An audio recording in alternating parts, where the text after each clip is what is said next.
Hello guys, আসসালামু আলাইকুম। তোমরা সব কেমন আছো? আল্লাহর রহমতে আমরাও ভালো আছি। তো তোমাদের লিগে একটা সুন্দর টোপসের ডিজাইন নিয়ে চলে এলাম।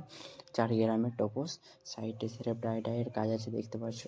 তো আগে আমি ফ্রেমটা করে নিয়েছিলাম, তো এখন সাইডে ডাইটা লাগাচ্ছি সুন্দরভাবে। তো বেশি কিছু কাজ নেই, সবাই সাইডে ডাই লেগে যাবে, উপরে কুন্দনের পিস লাগবে। তো এখন আমি সাইজটা দেখে নিচ্ছি, কেন ডাইটা লাগিয়ে 4 গ্রামের একটা সাইজ আছে, ওই সাইজের ভিতরে আমাকে করতে হবে, নাহলে বড় হয়ে গেলে তো ভারী হয়ে যাবে। সেই জন্য আমি সাইজটা দেখে দিচ্ছি। তো সেমভাবে এটারও আমি সাইডে এরকম করে ডাই লাগিয়ে নেবো, না তো সিম দ্বারা ডাই লেগেছে তো সিম লাগাতে হবে, এটা টপস হবে। তো আমি একা একা লিখে দিচ্ছি। তো দেখতে পাচ্ছ কমপ্লিট হয়ে এসেছে। এসেছে ওপরে বেশ 4টে কুন্দন লাগবে প্রদীপের। তো আমার লাগানো কমপ্লিট হয়ে এসেছে, তো একটা বাকি আছে। তো ওইটা লেগে গেলে আমি একবারে দেখে নেবো সেম লাগছে কি, তো দেখে নিচ্ছি। তো দেখতে পাচ্ছ আমার পুরো কমপ্লিট হয়ে এসেছে, এসে বেশি খাটনি নেই। সাইডে ডাই লেগে গেল, উপরে 4টে কুন্দন আমার রেডি হয়ে গেছে। আর কটা পিস আমার ভাজা আগে থেকে রেডি ছিল, কেন আমি আরও আদার্স কাজ দিয়েছিল। তো এখানে একটা পান লকেট হবে 2.5 গ্রামের। তো ফ্রেমটা আমি এখন একটু ঠিক করে দিচ্ছি, কেন আদার্স আমার যে ভাজা ছিল সেই জন্য তোমাদের তারপরে দেখাচ্ছি। দেখো কেন পান লকেট আগে আমি শেপটা করে নিই, তারপর তোমরা দেখতে পারছো 2.5 গ্রামের হবে পাত্তিওয়ালা। তো পাত্তির ওপরে জোড়া হয়ে তারপরে এর উপরে সাজাতে হবে কাজ।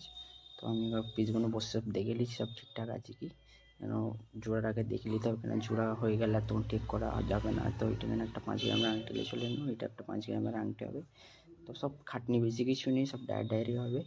তো এখন আমার সোনাগুলো কম পড়ে গেছে, কেন পাত্তির লেগে আমার সোনা লাগবে, কুন্দন করতে হবে, কুন্দন ওরম করে সোনা লাগবে। তো দোকানদারকে ফোন করেছিলাম, তো এখন দোকানদার কেউ নেই দেখতে পাচ্ছ। তো দোকানদার এলে সোনা দেবে। আর তার পাত্তি আমরা এই মেশিনটাই করে দেখতে পাচ্ছ, এই মেশিনটাই আমাদের তার পাত্তি হয়। তো আদার্স যেগুলো আদার্স কাজ থাকে, পাত্তি তার বলো, কেটিএম টাঙ্কা, যেগুলো আদার্স যা হয় ওই মেশিনে বেলা হয়। তো আগে এটা আমাদের ছিল না, তো আমাদেরকে বাইরে যেতে হলো। তো এখন দোকানে এলে চলে এসেছে, তো বহুত সুবিধা হয়ে গেছে, বাইরে কোথায় যেতে হয় না। তো তোমরা বলছিল ভিডিওতে, তোমরা কমেন্ট করেছো যে ভিডিওটা ভালো করে আসছে না। তো আমি আগলিবার থেকে আরও ভালো করে আনার চেষ্টা করব। তো আর বলাবলি করতে বলতে যে আমরা ডিজাইনটা, আমরা যে কাজের ডিজাইন ছাড়ি, তো আমাদের এখানে অ্যালাউ নেই। যতটা পারি ওই জন্যই তোমাদের দেখাবার চেষ্টা করি। তো তোমরা পাশে থাকো, নেক্সট কোনো ভিডিওতে পুরো তোমাদের করে কাজের ডিজাইন দেখাবার চেষ্টা আমি করবো। তোমরা একটু সাপোর্ট, একটু ভালোবাসা দেখাও। তোমরা একটু যদি সাপোর্ট ভালোবাসা দেখাও তো আমাকে একটু ভিডিও বানাতে ভালো লাগবে।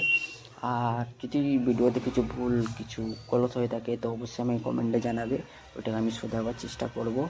আর প্রথম ভিডিওটা ভালো লেগে থাকলে ফলো আর লাইক আর শেয়ার করে দেবে। আবার নেক্সট কোনো ভিডিওতে ইনশাল্লাহ তোমাদের সাথে দেখা হচ্ছে।